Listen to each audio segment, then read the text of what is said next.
মহিলাদের আর্থসামাজিক মান উন্নয়নে বর্তমান রাজ্য সরকার কাজ করছে। দেশের মহিলাদের স্বনির্ভর করে তোলা প্রধানমন্ত্রী নরেন্দ্র মোদীর এক অন্যতম সংকল্প।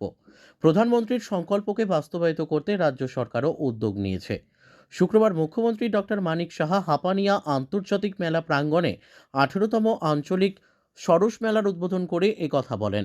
অনুষ্ঠানে মুখ্যমন্ত্রী বলেন, প্রধানমন্ত্রীর সংকল্প বাস্তবায়িত করতে ইতিমধ্যেই রাজ্যের মহিলাদের নিয়ে স্বসহায়ক দল গঠনের মধ্য দিয়ে লাখপতি দিদি বানানোর পরিকল্পনা নেওয়া হয়েছে।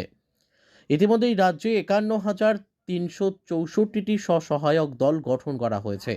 এই স্বসহায়ক দলগুলির সঙ্গে যুক্ত হয়েছেন মোট 4,66,566 জন মহিলা। এবারের সরস মেলার ভাবনা হল লাখপতি দিদি ত্রিপুরার অগ্রগতি।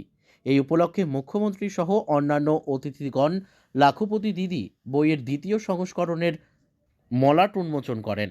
অনুষ্ঠানে মুখ্যমন্ত্রী প্রফেসর ডক্টর মানিক সাহা আরও বলেন, রাজ্যের মহিলাদের সশক্তিকরণে বর্তমান সরকার সদা পাশে রয়েছে। তাই এই সরকারের আমলে সরকারি চাকরিতে মহিলাদের 33% সংরক্ষণের ব্যবস্থা করা হয়েছে। ইতিমধ্যে নবম শ্রেণীতে পাঠরত রাজ্যের প্রায় 1 লক্ষ ছাত্রীকে বাইসাইকেল দেওয়া হয়েছে। যখন এই প্রধানমন্ত্রীর দায়িত্ব নিয়েছেন তবে থেকেই উনি সিদ্ধান্ত নিয়েছেন যে সবকা সাথ সবকা বিকাশ, বিশ্বাস আর তার প্রয়াস। উনি সেটা বুঝেছিলেন যে যতক্ষণ ধরে আমাদের দেশের মহিলারা, যাদের 50%-এর উপরে যাদের লোক সংখ্যা,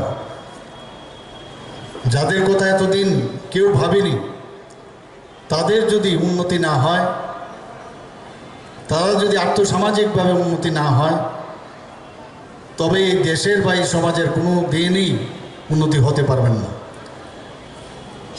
এই বিষয়টা ওনার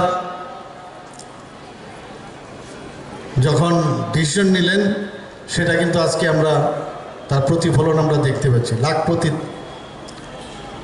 দিদি, লাখপতি, বাৎসরিক আয় মিনিমাম লাখ হতে হবে।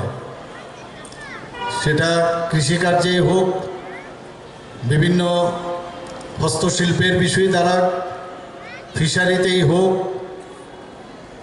উদ্যানজাত ফসলেই হোক, এখানে পোলট্রি ফার্মের সাথে আমাদের মা বোনেরা যাতে যুক্ত হয়।